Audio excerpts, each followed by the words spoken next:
নমস্কার, কল্পনার মায়াজাল ইউটিউব চ্যানেলে আপনাদের সকলকে স্বাগত।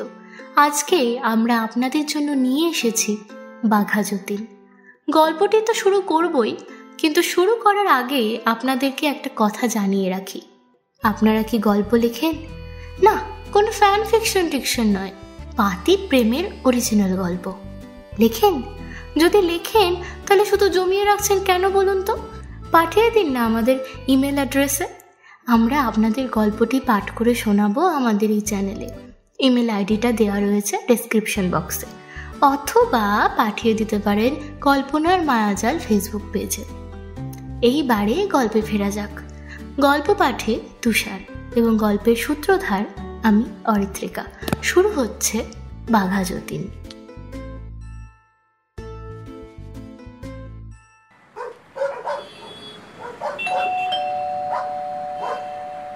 পিঠ ব্যাগ এবং হাতে একটা ট্রলি ব্যাগ নিয়ে বাড়ির দরজার সামনে ক্লান্ত বিরক্ত বদনে দাঁড়িয়ে থাকে যতীন। ও প্রায় 6-7 মাস পর কলকাতায় ফিরল। শেষবার যখন ফিরেছিল তখন ছিল দুর্গাপুজো। তারপর আর কলকাতায় ফেরা হয়নি। আসতেই ও আবারও টের পেল কলকাতার সেই ভ্যাপসা গন্ধটা। কিন্তু যতীনের মনে হয় মুম্বাই শহরটা যতই ঝাঁ চকচকে হোক, কলকাতার এই ভ্যাপসা গন্ধটাই তার আপন। তাই কাজের চাপে ঝুঁকে যাওয়া কাঁধকে আবারও সোজা করতে সে ফিরেছে কলকাতায় নিজেদের বাড়িতে। যতীন পাড়াতে পা রাখতেই বুঝতে পেরেছে কিছু তো একটা গন্ডগোল রয়েছে। পাড়াটা আর আগের মতো নেই। আগের মতো মানে আগে ওদের পাড়াটা পুজো পার্বণ ছাড়া বছরের অন্যান্য সময় একদম শান্ত নিস্তব্ধ থাকতো। কারণ এখন পুজো কিংবা পার্বণ কোনোটারই সিজন নয়। কিন্তু না, কোথায় শান্তি, কোথায় সেই চেনা নিস্তব্ধতা? গোটা পাড়া জুড়ে যেন ছুটে বেড়াচ্ছে একটা অশান্তি। আর নিস্তব্ধতা, সেটা যেন এই পাড়ার ডিকশনারিতেই নেই। গোটা পাড়া জুড়ে প্রায় 15 থেকে 20টা নেড়ি কুকুর দৌড়ে বেড়াচ্ছে। চারিদিকে নোংরা আবর্জনা ছড়ানো, কোথাও কোথাও জুতো ছেঁড়া, কোথাও ডাস্টবিন উল্টে পড়ে আছে, কোথাও আবার কুকুরের ঢ্যার পায়খানা। আর সব থেকে বড় ঝামেলা হচ্ছে তারা প্রত্যেকে অকারণে ঘেউ ঘেউ করে চলেছে। সেই শব্দে এটুকু সময়ের মধ্যেই যতীনের কানের পর্দা প্রায় ফাটিয়ে দিয়েছে তারা। বলাই বাহুল্য, নিস্তব্ধ শব্দটার পিছনে লাথি মেরে পাড়ার বাইরে পাঠিয়ে দিয়েছে তারাই। কিন্তু এখন প্রশ্ন হচ্ছে, এতগুলো নেড়ির আমদানি হলো কোত্থেকে? যতীন যতদূর জানে, এই পাড়ায় প্রত্যেকটা মানুষ কুকুরকে ঘৃণা করে এবং তাদের দলে যতীন নিজেও পড়ে। তাই এত বছর এই পাড়ায় কোনো কুকুরকে টিকতে দেয়নি কেউ।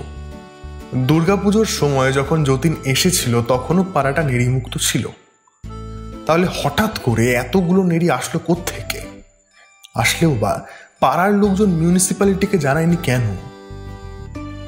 বিরক্তির সাথে নেড়িগুলোকে ছেই হুঁশ হুঁশ করতে করতে ঘরমাক্ত অবস্থায় বাড়ির দরজার সামনে এসে কলিং বেল বাজিয়ে দাঁড়িয়েছে যতীন।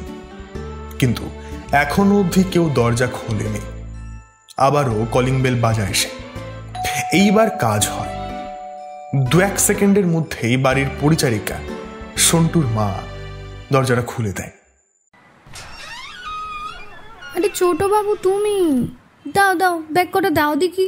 না, ঠিক আছে, আমি নিয়ে যেতে পারবো। ভেতরে ঢুকে আসে যতীন। আর ঢুকতেই ওর চোখ যায় নিচের ডান দিকের ঘরটার দিকে। ওই ঘরটাতেই তো আগে থাকতো যতীন। আর বলাই বাহুল্য, যখনই কলকাতায় ফেরে ওই ঘরেই থাকে। ওটা ওর ঘর। আর ওর ঘরে কেউ থাকুক সেটাও একদম পছন্দ করে না। তাই ওই ঘর খোলা থাকলেও পরিষ্কার পরিচ্ছন্ন করা ছাড়া ওই ঘরে কেউ তেমন যায় না। এতগুলো বছর ধরে তো তাই চলে আসছে। কিন্তু তাহলে আজকে ওই ঘরে ফ্যান চলছে কেন? ঘরের খোলা দরজায় একটা পর্দা টাঙানো। ফ্যানের হাওয়ায় সেই পর্দা দুলছে। যতীনের ভুরু দুটো কুঁচকে গেল। মা বাবা তো উপরের ঘরে থাকে, তাহলে এই ঘরে কে? নিচের তলাটা ভাড়া দেওয়া হয়েছে ছোট বাবু। এখন আর নিচে থাকতে পারবা না তুমি, উপরে থাকতে হবে তোমায়। চলো। ভাড়া নিচের তলায়? হ্যাঁ গো ছোট বাবু, এই 3 মাস হলো। 3 মাস? এমনি মেজাজটা ঠিক ছিল না যতীনের। এই ভাড়ার কথাটা শুনে আরও রেগে গেল সে। ওর মা বাবা কিভাবে দিল নিচের তলাটা ভাড়া? ওর ঘরে 3 মাস ধরে অন্য লোক থাকছে। ছি, কেন? বাবা মা জানতো না যে যতীন পছন্দ করে না ওর ঘরে কেউ থাকুক? মা প্রত্যেক দিন ফোন করে 2 বার করে। কই একবারের জন্যও তো বলেনি। সন্টুর মাকে পিছনে ছেড়ে দনদন করে উপরে উঠে যায় যতীন। ওপরে আসতেই চোখে পড়ে ওর বাবা সোফায় বসে টিভি দেখছে, আর ওর মা চায়ের কাপ নিয়ে রান্নাঘর থেকে বেরিয়ে আসছে। একবারও জানানোর প্রয়োজন মনে করলে না? আরে তুই যে আসবি একবারও বলিসনি তো। বাবু, ও মা, তুই কখন এলি? যতীন নিজের ব্যাগ দুটো নামিয়ে রাখলো নিচেই, তারপর এগিয়ে গেল সোফার দিকে। তোমরা জানতে না আমার ঘরে কেউ থাকলে আমার ভালো লাগে না? আরে ধুর, ওসব ছেড়ে দে তো। বস, আমার পাশে বস।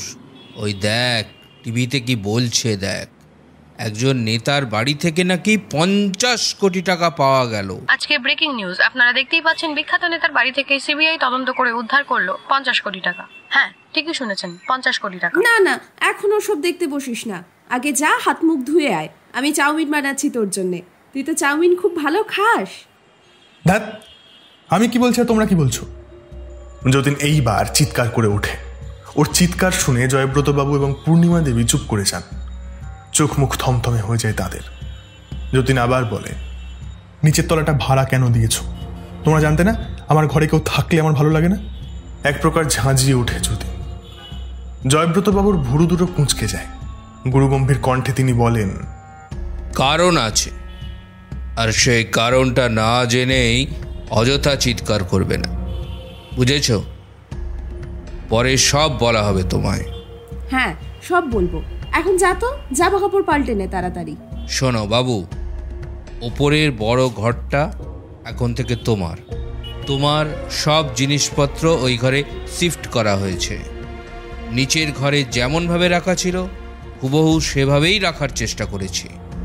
19-20 ফারাক থাকলে থাকতে পারে। যতীন মাথা নিচু করে দাঁড়িয়ে থাকে, চোখ মুখ কালো হয়ে ওঠে। কি বলবে বুঝতে পারে না, কিন্তু এদিকে ভেতরে ভেতরে রাগ, খারাপ লাগা উত্তরোত্তর বাড়তে থাকে। সব জিনিসপত্র একভাবে রাখলেই হয়ে গেল। কত স্মৃতি ছিল ওই ঘরটা নিয়ে। ঘরের এদিকে ওদিকে লোকানো ছিল কত চিঠি পত্র। এই ঘরে সেগুলো কোথায় পাবে? ওপরের ঘরে জিনিসপত্র শিফট করে দিয়েছি। কত সহজভাবে বলে দিল কথাটা। জয়ব্রতবাবু একবার তাকান নিজের পুত্রের কালো হয়ে যাওয়া শুকনো মুখখানার দিকে, তারপর তিনি গলা খাকড়ি দিয়ে ওঠেন। চিন্তার কোনো বিষয় নেই, ভাববারও কিছু নেই। সব কিছু আছে, মানে সব কিছুই আনা হয়েছে। এমনকি প্রেমপত্রগুলোও বাদ যায়নি, সব তোমার ড্রয়ারে রাখা আছে। যতীন এবার মাথা তুলে তাকায়। কিরে, লজ্জা পেলি নাকি? হ্যাঁ, যদিও পাওয়াটাই উচিত। যতীন কোনো উত্তর দেয় না, ব্যাগ দুটো তুলে নিয়ে তার নতুন থাকার ঘরের দিকে পা বাড়ায়। আচ্ছা বাবু, আগে কখনো বলিসনি তো স্কুল জীবনে এতগুলো প্রেম করেছিস? কি কি যেন নাম পড়লাম। হ্যাঁ, মনে পড়েছে, দাঁড়া। পারমিতা, রূপসা, রিয়া, অঙ্কিতা, আরো 2-1টা ছিল বোধহয়। নিঃশব্দে মিচকি হেসে দরজাটা বন্ধ করে দেয় ভেতর থেকে। তা অতগুলো প্রেম করে আর কি হলো? একটাও তো টেকাতে পারলি না রে। আমাকে দেখ, জীবনে একটাই প্রেম করেছি, তার সঙ্গে আবার বিয়েও হয়েছে। যতীন শুনতে পেল বাইরে থেকে বাবার চিৎকার করে হাসির শব্দ। ও দেখল বাবা ঠিকই বলেছে, পুরো ঘরটা হুবহু নিচের ঘরটার মতো করেই সাজিয়ে দিয়েছে ওর বাবা। ঘর থেকে ঢুকেই ডান দিকে খাট, বাঁদিকে পড়ার টেবিল, গিটার, আরো কত কি। কিন্তু তবুও নিচের ঘরের সেই স্মৃতিগুলো তো আর আনতে পারেনি। ছোটবেলায় কাঁচা হাতে দেওয়ালে মোম রং চালানো থেকে শুরু করে রাগের মাথায় স্টিলের স্কেল দিয়ে দেওয়ালের একটা জায়গায় ঘষে ঘষে প্লাস্টার খসিয়ে দেওয়া। পরবর্তী সময় একটাও মেরামত করতে দেয়নি যতীন। পুরনো স্মৃতি তাজা রাখার জন্য। কিন্তু এই ঘরে তো সেসব কিছুই নেই, তাই মনের এক কোণ ভার হয়েই রইল। ব্যাগ দুটো নিচে ধপাস করে রেখে বিছানার মধ্যে শরীরটা এলিয়ে দিল সে। পাড়ার মোড়টায় টোটো থেকে নামতেই হৈমন্দির কাছে ছুটতে ছুটতে চলে আসলো প্রায় 15 থেকে 20টা সারু মেয়েও। প্রত্যেকেই আনন্দে আত্মহারা, ল্যাজ নাড়িয়ে কান মুলে হাউলিং করে অস্থির। আরে আরে, এই তো বাবা এসেছি তো, এই তো, চলো চলো বাড়ির দিকে চলো। কয়েকটার গায়ে হাত বুলিয়ে বাড়ির দিকে পা বাড়ায় হৈমন্তী। ওর আগে পিছনে সৈনিকের মতো দল বেঁধে হাঁটতে থাকে কুকুরগুলো। হৈমন্তীর ক্লান্ত মুখে হাসি ফুটে ওঠে। সারাদিনের খাটাখাটনির পর এদের সঙ্গে কিছুটা সময় কাটাতে হৈমন্তীর বেশ লাগে। আর তাছাড়া কেই বা রয়েছে ওর জীবনে, মা আর এরা ছাড়া। আজকে তোদের জন্য একটা স্পেশাল জিনিস এনেছি, চল বাড়ির সামনে আগে, তারপর দেব। এই যে ম্যাডাম, শুনছেন? জয়গুরু। আপন মনে ওদের সঙ্গে কথা বলতে বলতে বাড়ির দিকে এগোচ্ছিল হৈমন্তী। ঠিক এমন সময় ডান দিক থেকে ডাকটা ভেসে আসলো। হৈমন্তী জানে কে ডাকছে। সে ফিরল পাড়ার একমাত্র মুদিখানা কুন্ডু স্টোরসের দিকে। দেখেন ম্যাডাম, ভালোবাসা ভালো, কিন্তু লোক দেখানো আধিক্যতা ভালো না। হৈমন্তী জানত এইরকম কোনো একটাই কথা ভেসে আসবে ওদিক থেকে, তাই আগে থেকেই সে প্রস্তুত ছিল। সে দৃঢ় কণ্ঠে বলল, কোনটা আদিক্ষেতা মনে হলো আপনার? এই যে পাড়া বেপাড়া নেড়িকুত্তাগুলোকে ধরে এনে এই পাড়ায় রিক্রুট করছেন, যাই হোক সে না হয় করুন গে, কিন্তু তারপর প্রত্যেক দিন ভরপেট ভালো মন্দ খাওয়াচ্ছেন। যা বাবা, কুকুরকে ভালো মন্দ খাওয়ালে সেটা আদিক্ষেতা হয়ে যায়? নতুন জিনিস জানলাম। কথাটা আগে শেষ করতে দিন। কথাটা বলতে বলতে দোকানের বাইরে বেরিয়ে আসে সত্যজিৎ কুণ্ডু।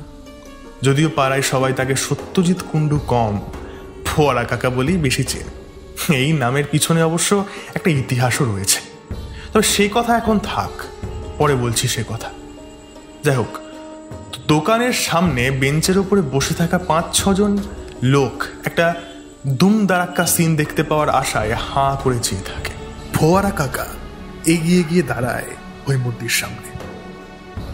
এই যে ভরপেট খাওয়াচ্ছেন, তারপর কুত্তাগুলো রাতের বেলা এসে হাঁক যে আমার দোকানের শেডের নিচে, এই যে ভালোবাসা দেখাচ্ছেন, খাওয়াচ্ছেন, তাহলে তাদের হাগামুত পরিষ্কার করানোর দায়িত্বটাও আপনার কিন্তু।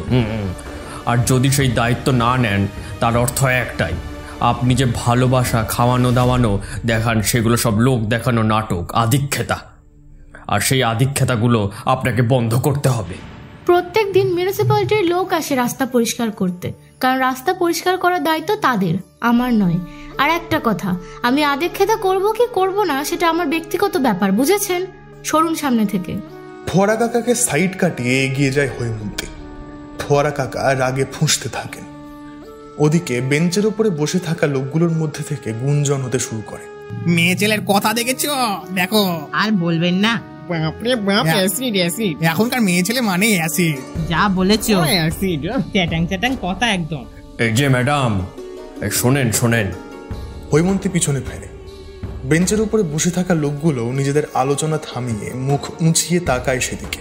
পৌরসভার লোক কিন্তু রাস্তা থেকে শুধু গুমুত না, মরা নেড়িকুত্তাও ফেলে না। মানে নেড়িকুত্তাগুলো তো মরে যেতেও পারে, রাস্তায় থাকে তো, কোথায় কোন গাড়ি টাড়ি চাপা, এমনি বললাম। যান যান, বাড়ি যান, জয়গুরু। লোকটা আবার নিজের দোকানের দিকে পা বাড়ালো। হৈমন্তী কিছুক্ষণ জ্বলন্ত চোখ নিয়ে চেয়ে রইল তার দিকে। রাগে মাথা ফেটে যেতে লাগলো, কিন্তু সে কোনো রকমে নিজেকে শান্ত করল। হাতের মুঠো শক্ত করে একটা বড় করে শ্বাস নিয়ে কোনো উত্তর না দিয়ে বাড়ির দিকে হাঁটতে লাগলো। একদম চুপ করে দিলে তো। হ্যাঁ হ্যাঁ, হেভি হেভি, একদম জব্দ। হ্যাঁ একদম দারুণ দারুণ। জয়গুরু, কি যে বলেন আপনারা। বসুন বসুন, চা বলে দি। হ্যাঁ হ্যাঁ, চা হোক চা হোক, একটা একটু বলো দেখি। চা বলো। বেশ বেশ, জয়গুরু জয়গুরু। এই কানু, এই 4টে চা দিয়ে যা তো বাপ।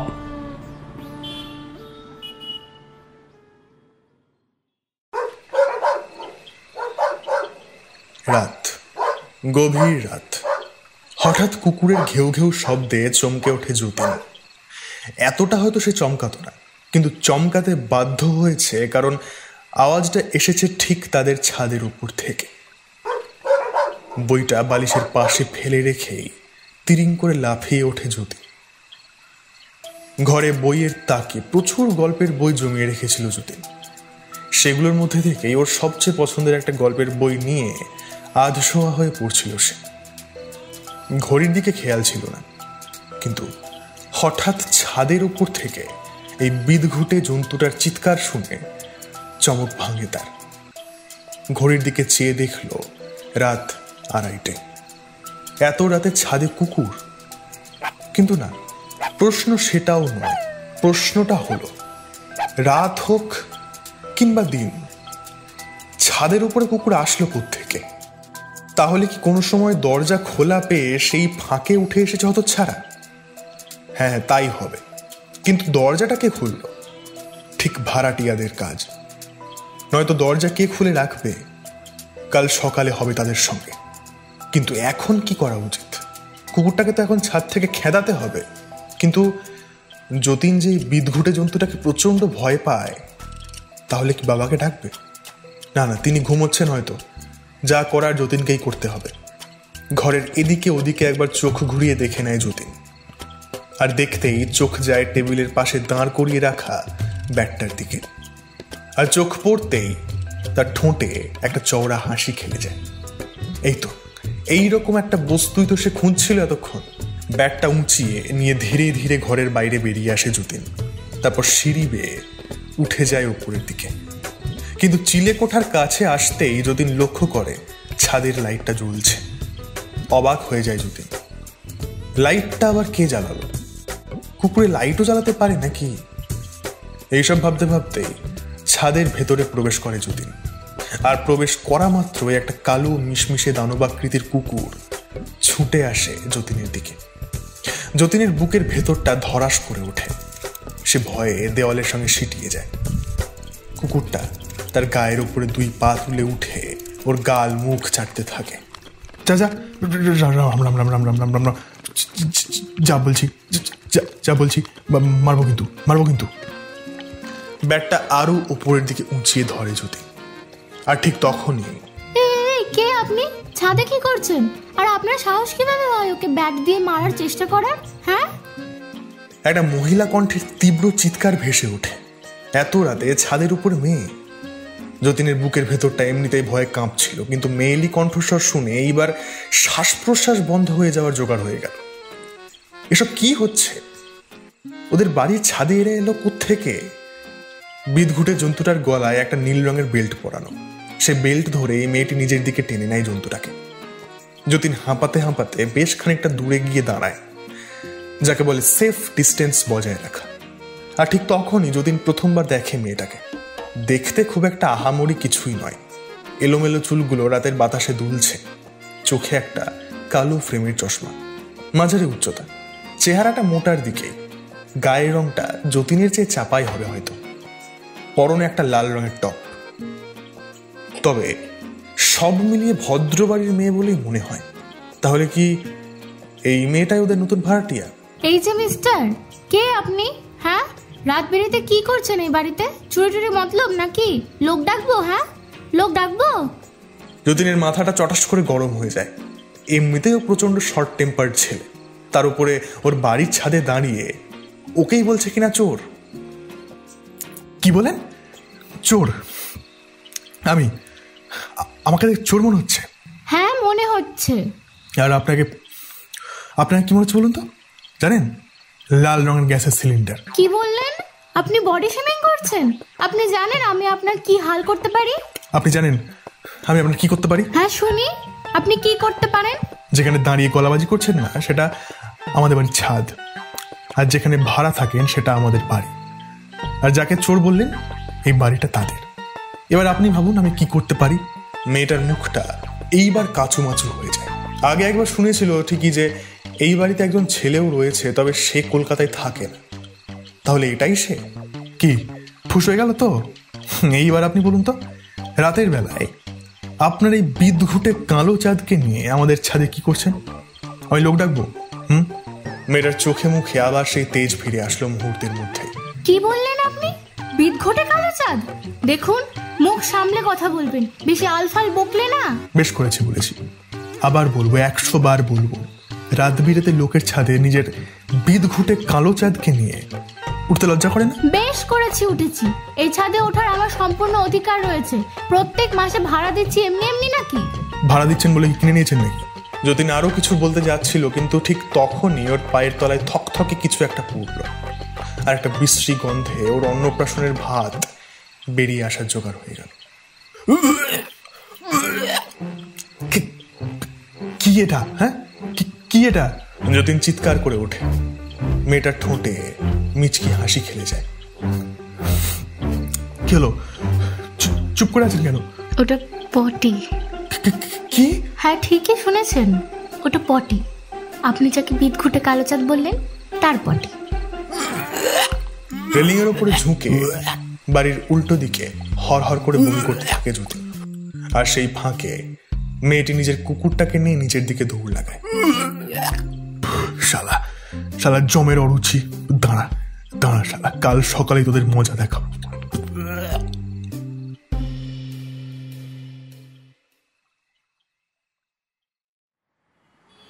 বাবা, কি?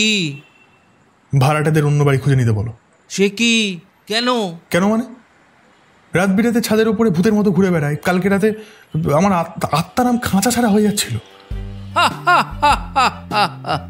ও, কাল রাতে হৈমির সঙ্গে তোর দেখা হয়েছে তার মানে?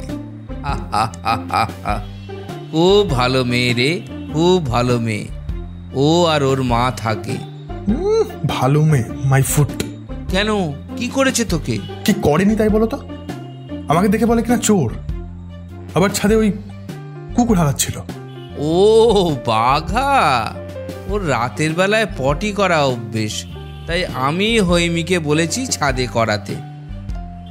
অত রাতে একা মেয়ে রাস্তায় ঘুরে বেড়ানো ঠিক নয়, যা দিনকাল পড়ছে। যতীন হাঁ করে তাকিয়ে থাকলো ওর বাবার দিকে। একটা অন্যের মেয়ের জন্য বাড়ির ছাদে কুকুর হাঁকানোর পারমিশন? কিন্তু ছোটবেলায় একবার যতীন বলেছিল টিয়া পাখি পুষবে, ছাদে রাখবে খাঁচাটা। তখন জয়ব্রতবাবু পুষতে দেননি, কারণ তাহলে নাকি ছাদ নোংরা হতো। আর এখন নিজে পারমিশন দিচ্ছেন কুকুর হাঁকানোর। বাহ! ওভাবে কি দেখছিস? অফিস যাওয়ার আগে পরিষ্কারও করে দিয়ে যায় প্রত্যেক দিন, দেখবি কিছুক্ষণ পরেই আসবে। যতীন আর কিছু বলে না ওর বাবাকে, কারণ সে বুঝে গেছে ওর বাবার দ্বারা ভাড়াটাদের তাড়ানো হবে না। ওর বাবার ব্রেনটা খুব ভালোভাবে ওয়াশ করা হয়েছে, নইলে এইরকম বদল সম্ভব নয়। অর্থাৎ যা করার ওকে নিজেই করতে হবে। নিজের ঘরের মধ্যে গিয়ে বসে একা একা ভাবতে থাকে কি করা যায়, কিভাবে ভাড়াটাদের তাড়ানো যায়।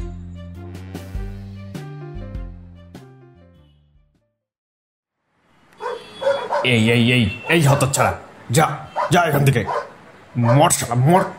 তোদের মরণ হয় না কেন? হ্যাঁ, দোকানের সামনে বসে থাকা কুকুরগুলোকে একটা মোটা লাঠি নিয়ে তাড়া করলো ফোয়ারা কাকা। কুকুরগুলো কিছুটা দূর ছুটেই দাঁড়িয়ে পড়ল, কারণ তারাও জানে ফোয়ারা কাকার দৌড় এত দূর অবধি সীমাবদ্ধ। আর হলেও ঠিক তাই, কিছুটা দৌড়েই লোকটা দুই হাঁটু চেপে ধরে হাঁপুড়ের মতো হাঁপাতে লাগলো। হতচ্ছাড়া শালা, দাঁড়া, এবার এদিকে পা রাখলে পা ভেঙে রেখে দেবো। কুকুরগুলো ফোয়ারা কাকার দিকে তাকিয়ে বেশ কয়েকবার ঘেউ ঘেউ শব্দ করে লেজ নাড়াতে নাড়াতে যতীনদের বাড়ির দিকে চলে গেল, যেন নিজেদের ভাষায় হেসে হেসে বলে গেল, বেশ করেছি এসেছি, আবার আসবো, পারলে আমাদের ধরে দেখা বুড়ো হাতি কোথাকার। প্রত্যেকদিন সকালবেলায় এই একই ঘটনার পুনরাবৃত্তি হয় পাড়ায়। কুকুরগুলো যেন ফোয়ারা কাকার সঙ্গে ঠাট্টা তামাশা করার জন্যই দোকানের শেডের নিচে গিয়ে বসে থাকে প্রত্যেকদিন সকালে। ওরে বাবা গো, হাঁপিয়ে গেলাম গো বাবা, ও বাবা। নিজের দশার সই চেহারা নিয়ে দোকানের দিকে ফিরে হাঁপাতে হাঁপাতেই হাঁটতে লাগলো ফোয়ারা কাকা। আর ঠিক তখনই কয়েকটা ছেলে ছোকরার দল পিঠে ব্যাগ নিয়ে সাইকেল নিয়ে বেরিয়ে আসলো।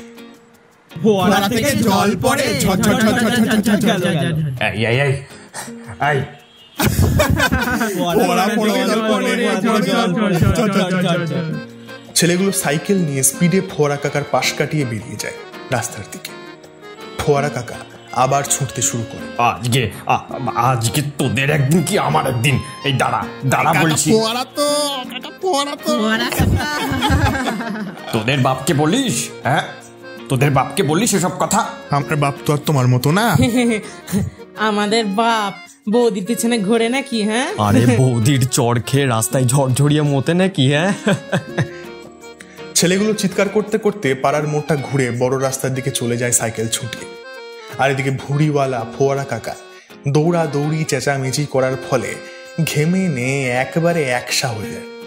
সে সাপসাপন্ত করতে করতে আবার নিজের দোকানের দিকে পা বাড়ায়। ঘটনাটা আজ থেকে 8-9 বছর আগের। তখনও ফোয়ারা কাকার ফোয়ারা কাকা হয়ে ওঠা হয়নি। তখন সে সত্যজিৎ কুণ্ডুই ছিল। তখন এই পাড়ায় ভাড়া এসেছিল এক দম্পতি।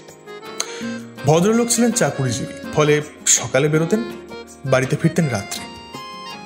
তাদের কোনো ছেলেপুলে ছিল না, অর্থাৎ গোটা সময়টুকু ভদ্রমহিলা বাড়িতে একাই থাকতেন। ছোট আঁটোসাঁটো চেহারা, দেখতে শুনতে মোটের উপর ভালোই। এদিকে সত্যজিৎ কুণ্ডু আজীবন সিঙ্গেল, বাড়িতে মা বাবাও নেই। ভদ্রমহিলা সবটা শুনে ফোন দিয়ে আটলেন। প্রত্যাহিক দিনের মুদিখানার দরকারি অদরকারি জিনিসপত্র সত্যজিৎ কুণ্ডুর দোকান থেকেই কিনতে শুরু করলেন। দেখতে দেখতে বেশ কয়েকটা সপ্তাহ এভাবেই কাটে, আর তারপরেই শুরু হয় আসল খেলা। ভদ্রমহিলা ধরি মাছ নাছুই পানি ভঙ্গিতে মিশতে শুরু করেন সত্যজিৎ কুণ্ডুর সঙ্গে। এত বছরের জীবনে এই প্রথমবার কোনো মহিলার কাছ থেকে পাত্তা পেয়ে সত্যজিৎ কুণ্ডু তো একেবারে গলে জল। ভদ্রমহিলা যে অন্যের স্ত্রী সে সব ভুলে সত্যজিৎ কুণ্ডু ভদ্রমহিলাকে নিয়ে আকাশ পাতাল স্বপ্ন দেখতে শুরু করে দেয়, এবং তার ফলস্বরূপ ভদ্রমহিলার মুদিখানার বাজার হয়ে ওঠে একদম ফ্রি। স্বামীর কাছ থেকে মুদিখানা বাজারের পয়সা তো নিতেন, কিন্তু সেই পয়সা বাজারে নয়, খরচ হতে লাগলো ভদ্রমহিলার নতুন শাড়ি, মেকআপ, এই সমস্ত জিনিসের পিছন। ভদ্রলোকের ছিল বদলির চাকরি, ফলে স্বাভাবিকভাবেই হঠাৎ একদিন এলো বদলির নোটিশ। সত্যজিৎ কুণ্ডুর কান অবধিও সেই খবর পৌঁছতে দেরি হলো না, আর পৌঁছনো মাত্রই তার মাথায় বাজ পড়ল। সে ঠিক করলো যেভাবেই হোক ভদ্রমহিলাকে আটকাতেই হবে, তাই আজকেই নিজের মনের কথাটা জানিয়ে দেবে তাকে। সেই মতো নিজেকে তৈরি করল। তারপর ভদ্রমহিলা দোকানে আসতেই বলে দিল নিজের মনের কথা। কিন্তু তার প্রত্যুত্তরে ভদ্রমহিলা বললেন, এসব কি সত্যদা? এসব কবে জন্মালো আমাদের মধ্যে? আমি বিবাহিতা। ছি ছি, না, তুমি এসব ভুলে যাও। কিন্তু এদিকে সত্যজিৎ কুণ্ডু তো নাছোড় বান্দা, সে প্রাণ দিয়ে ভালোবেসে ফেলেছে। আর তাছাড়াও এতগুলো দিন যে ফ্রিতে বাজার দিল, সেগুলো কি ফাও? না না, ভদ্রমহিলাকে নিজের মনের অবস্থা ভালো করে বোঝানো দরকার। এই ভেবেই সে দোকান ছেড়ে তার পিছু নিল। দু একবার ডাকলো, কিন্তু ভদ্রমহিলা ঘুরেও তাকাচ্ছে না দেখে এক প্রকার ছুটে গিয়ে জনসমক্ষে ধরলো তার হাত। ভদ্রমহিলা ঠিক যেন বিদ্যুতের গতিতে পিছনে ফিরলেন, তারপর সজোরে গালে একটা চর বসিয়ে দিলেন। আচমকা এইরকম একটা চরের জন্য প্রস্তুত ছিল না সত্যজিৎ কুণ্ডু। সে নিজের গাল ধরে দু এক পা পিছিয়ে যায়, খেয়াল করে না পিছনে পড়ে থাকা আদলা ইটখানা। ইটটায় হোঁচট খেয়ে উল্টে পড়ে যায় সে। অনেকক্ষণ ধরে হিসু চেপে রাখায় তলপেটটা টনটন করছিল বটে। রাস্তার উপরে ধবাস করে পড়তেই ফোয়ারার মতো আপনা আপনি ঝরঝরিয়ে বেরিয়ে আসে অনেকক্ষণ ধরে জমে থাকা তরল পদার্থ। রাস্তা চলতে ছেলে ছোকরার দল দেখে সেই দৃশ্য। কয়েকজন চেঁচিয়ে ওঠে,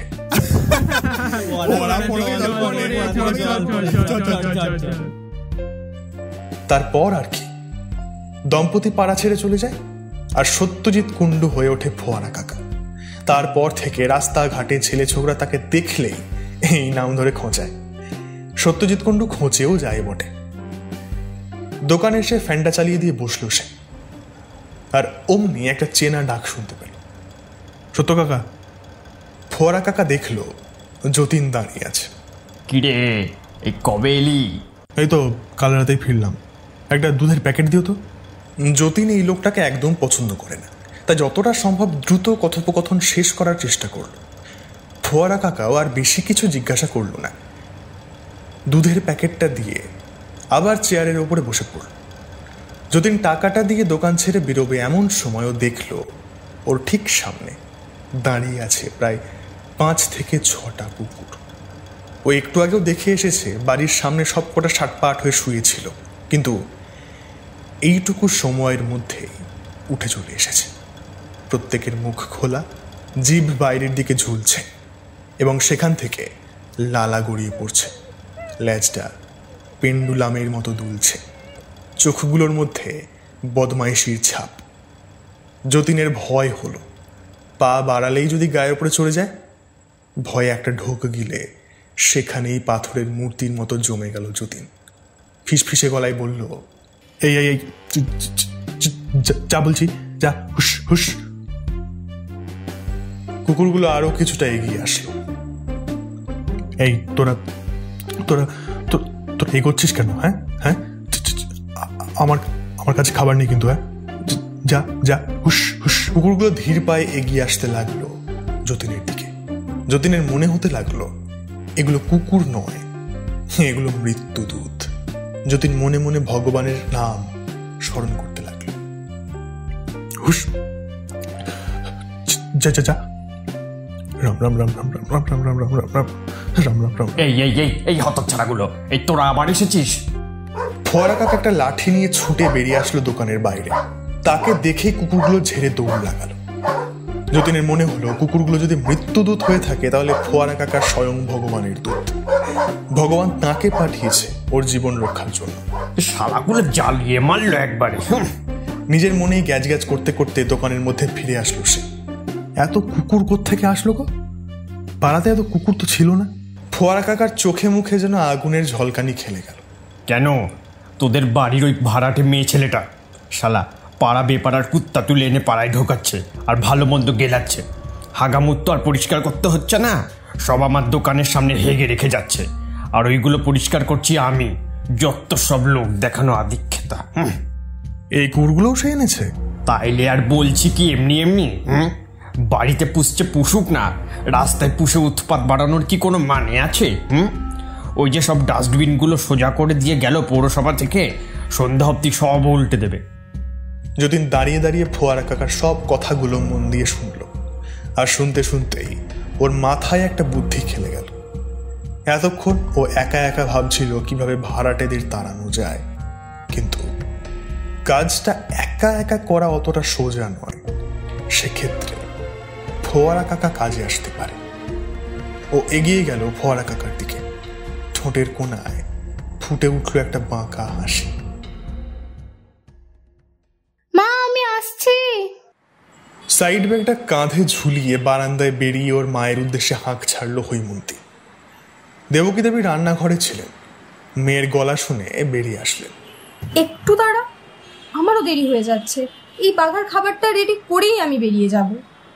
হ্যাঁ, তো আমি দাঁড়িয়ে কি করব? দেবকী দেবী টেবিলের ওপরে রাখা একটা বাটি তুলে নিয়ে ফ্রিজের ভেতর থেকে বেশ কয়েকটা রসগোল্লা বার করে সেই বাটির মধ্যে দিয়ে হৈমন্তীর দিকে বাড়িয়ে দিলেন। ধুর, আমি এখন খাবো না, আর খেলেই বা এত মিষ্টি আমি কবে খাই? তোর জন্য দিও নি, এটা ওপরে দিয়ায়। গতকাল পূর্ণিমাদি পায়েস বানিয়েছিল রাতে, এই বাটিতে করে দিয়েও গিয়েছিল। খালি বাটি ফেরত দেবো কেমন একটা লাগে, তাই একটু মিষ্টি দিলাম। যা যা, একেবারে দিয়ে অফিস চলে যাবি। হৈমন্তী হাতে নিল বাটিটা, কিন্তু নিতেই ওর গতকাল রাতের ঘটনা মনে পড়ে গেল। যদি এখন উপরে গেলে ছেলেটার সঙ্গে দেখা হয়ে যায়, একটা বিচ্ছিরি রকমের পরিস্থিতি তৈরি হয়ে যাবে ভেবেই শিউরে উঠল হৈমন্তী। না না, আমি যাব না, তুমি দিয়েছো না পরে। কেন রে? বললাম না আমার দেরি হয়ে যাচ্ছে। দেবকী দেবী চিৎকার করে ওঠেন। হৈমন্তী জানে এর পরে কথা বাড়ালে পরিস্থিতিটা কোন দিকে যেতে পারে, তাই হৈমন্তী আর কিছু বলে না। ইচ্ছা না থাকা সত্ত্বেও বাটিটা হাতে নিয়ে সিঁড়ির দিকে পা বাড়ায়। প্রথম সিঁড়ির ওপরে পা রাখতেই পিছন থেকে একটা গলা শুনতে পায়। মিষ্টি খাইয়ে আমার ওপর ইমপ্রেশন জমানোর চেষ্টা নাকি? দেখুন, আমার মা বাবা অত্যন্ত সাদাসিধে মানুষ, তাই তাঁদের ওপর ইমপ্রেশন জমিয়ে ফেলেছেন হয়তো, কিন্তু আমার সঙ্গে এই চেষ্টাটাও করা বৃথা। কত মানুষ এলো গেল, হৈমন্তী জানে কণ্ঠস্বরটা কার, আর ঠিক এই কণ্ঠস্বরটাই সে শুনতে চাইছিল না। হৈমন্তীর গোটা শরীরে যেন আগুন জ্বলে ওঠে। চোয়াল শক্ত করে পিছনে ফিরল সে। দেখলো মেন দরজার সামনে দাঁড়িয়ে আছে ছেলেটা। মনে মনে 2-4টে খিস্তি দিলে ওর সামনাসামনি জোর করে মুখে একটা হাসি নিয়ে আসার চেষ্টা করলো সে। দেখুন, আপনাদের মতো মানুষের মুখে না হাসিটা মানায় না, বড্ড বেমানান লাগে, ঠিক যেন ওই করলাকে মিষ্টি করার চেষ্টা। হৈমন্তী এইবার আর নিজেকে সামলে রাখতে পারে না, দ্রুত পায়ে এগিয়ে যায় যতীনের দিকে। দেখুন, আপনাকে ইমপ্রেস করার কোনো ইচ্ছে কিংবা ইন্টেনশন আমার কোনোটাই নেই। এই বাটিতে গতকাল আপনারই মা আমাদের ঘরে পায়েস দিয়ে গিয়েছিলেন, তাই আমার মা বললো খালি বাটি ফেরত দিতে নেই। ঠিক সেই কারণে মিষ্টি নিয়ে যাচ্ছিল, তাই তো? আহা, কি ইনোসেন্ট, মিষ্টি মিষ্টি, খুব মিষ্টি। দেখুন, ঠিক কি দেখতে চাইছেন বলুন তো? আপনি কিন্তু লিমিট ক্রস করে ফেলছেন এইবার। না ম্যাডাম, এখনো শুরু করিনি, তবে করব। ধ্যাত, আপনার সঙ্গে মুখ লাগানোটাই বেকার। তাহলে কি মারপিট করবেন নাকি? হৈমন্তীর শরীর যেন তেলে বেগুনে জ্বলে ওঠে। ওর ইচ্ছা হলো ছেলেটাকে সত্যি সত্যি সপাটে 4-5টা চড় মারতে, কিংবা আচ্ছা করে 4-5টা কথা শুনিয়ে দিতে।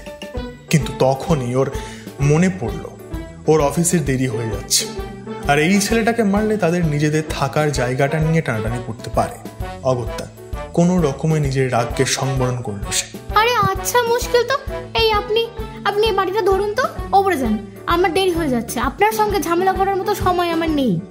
যতীনের হাতে জোর করে মিষ্টিটা ধরিয়ে দিয়ে বাড়ির বাইরে বেরিয়ে যায় হৈমন্তী।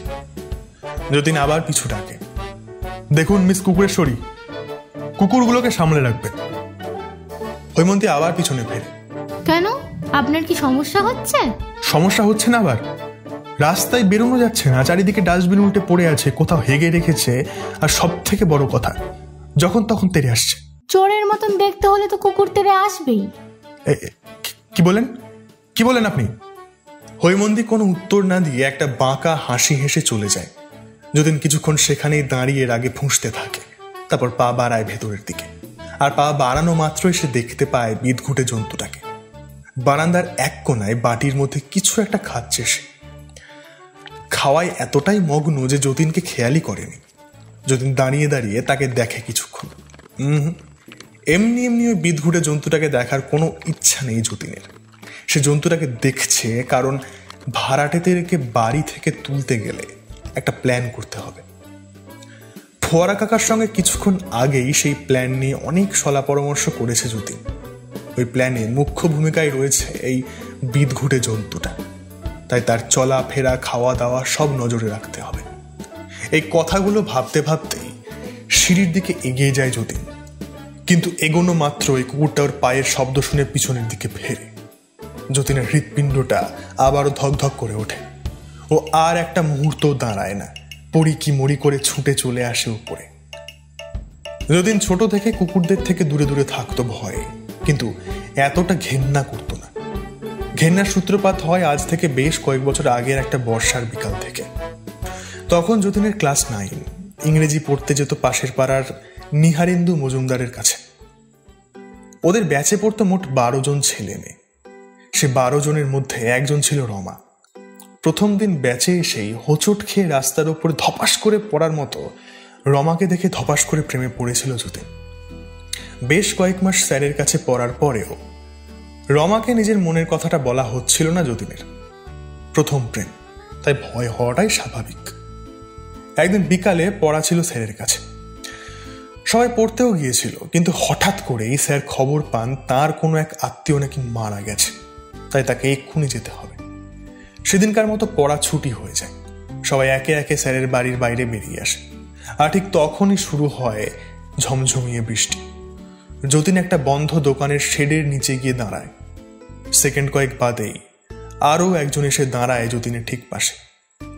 এই দুর্যোগের দিনেও যতীনের আশেপাশের পরিবেশ যেন স্বর্গে পরিণত হয়ে যায়, কারণ যে এসে দাঁড়িয়েছিল সেটা আর কেউ নয়, স্বয়ং রমা। সে অধীর আগ্রহে অপেক্ষা করতে থাকে বৃষ্টিটা ছাড়ার, কিন্তু যতীন ভাবতে থাকে বৃষ্টিটা হোক, আরো হোক, অনেক হোক, সারাদিন হোক, না থামুক। আচ্ছা, মনের কথাটা এখনই বলে দেওয়া যায় না? হ্যাঁ, যাই তো। এর থেকে ভালো সময় কি আর হয় নাকি? এই বৃষ্টির মধ্যে সবার মনেই একটু নরম নরম থাকে, তাই এখন বললে মেনে নিলেও নিতে পারে।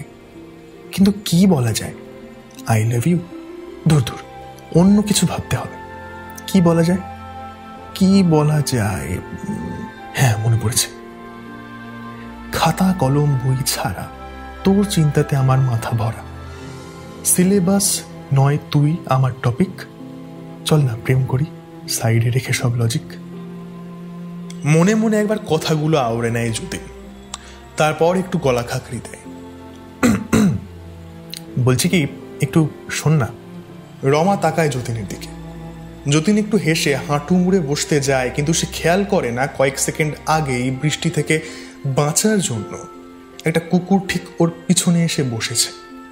হাঁটু মুড়ে বসতে গিয়েই ওর পাখানা পড়ে কুকুরটা ল্যাজের উপরে, আর মুহূর্তের মধ্যেই সঙ্গে সঙ্গে কুকুরটা ঘেউ ঘেউ করে চিৎকার করে ওঠে। যতীন তো প্রপোজাল ভুলে ওরে বাবা গো বলে দৌড় লাগাতে যায়, কিন্তু দৌড়াতে তো পারেই না, উল্টে কাঁদার মধ্যেই স্লিপ কেটে ছিটকে গিয়ে পড়ে ড্রেনের মধ্যে। সেই দৃশ্য দেখে রমা হো হো করে হেসে ফেলে। যতীনের ইচ্ছা হয় ওই নর্দমার কাদার মধ্যেই ডুবে মরতে। প্রথম প্রেমের সামনে ইজ্জতের পাংচার হয়ে গেলে বেঁচে থেকে কি আর লাভ আছে? সেই থেকেই কুকুরের প্রতি ঘেন্না জন্মে গেছে যতীনের।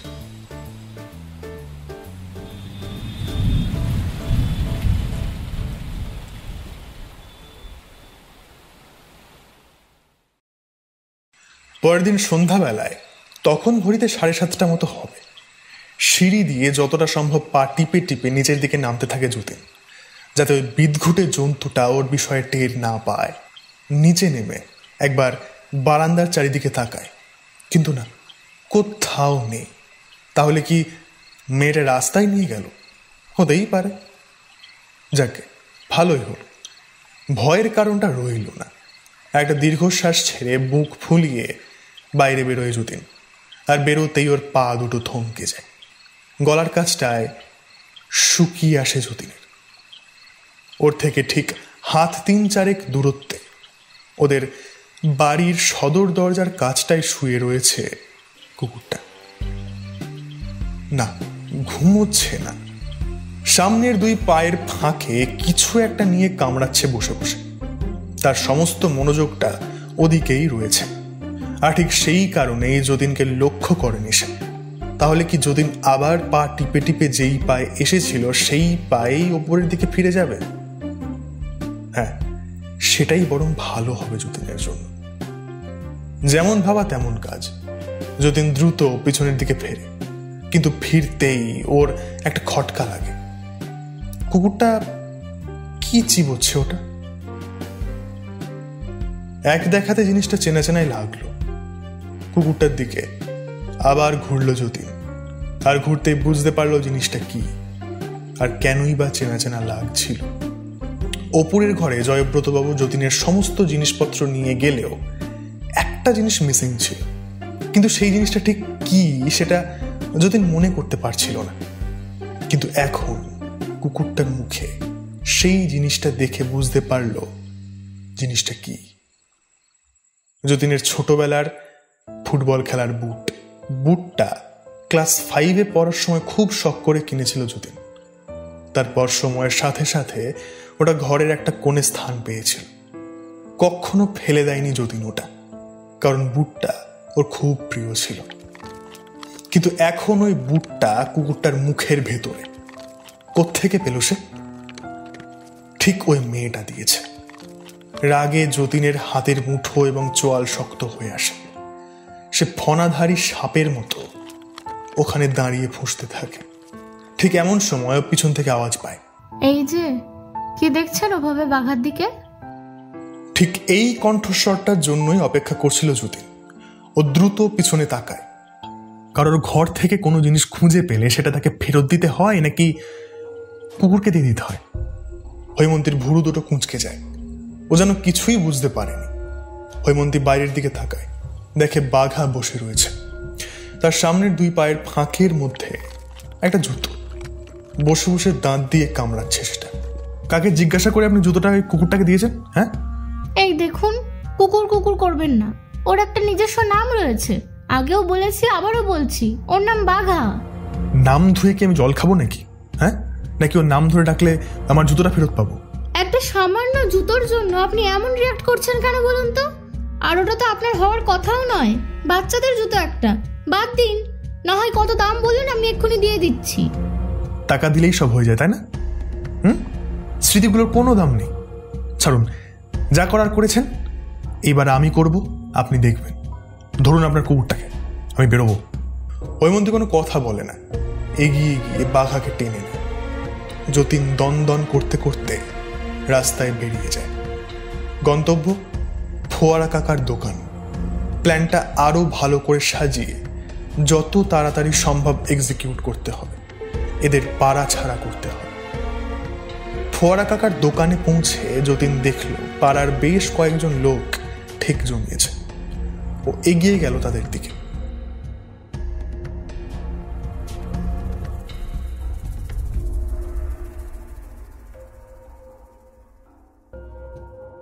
এতক্ষণ আপনারা শুনছিলেন বাঘা যতীন গল্পের প্রথম পর্ব। গল্প পাঠে ছিল তুষার, গল্পের সূত্রধার ছিলাম আমি, অরিত্রিকা। অন্যান্য চরিত্রে ছিল ইশিকা, অনন্যা, বান্টি, সোহম, কৌস্তব এবং দীপঙ্কর দা। Video editing, sound design, poster design করেছে অর্ঘ। তাহলে গল্পটি কীরকম লাগলো জানাতে ভুলবেন না কিন্তু। আর হ্যাঁ, চ্যানেলে যদি নতুন হয়ে থাকেন, চ্যানেলটি অবশ্যই সাবস্ক্রাইব করে বেল আইকনটি প্রেস করে দেবেন। দেখা হচ্ছে আগামী সপ্তাহে বাঘা যতীন গল্পের অন্তিম পর্বের সঙ্গে। সকলে ভালো থাকুন, সুস্থ থাকুন এবং গল্প শুনতে থাকুন। শুভরাত্রি।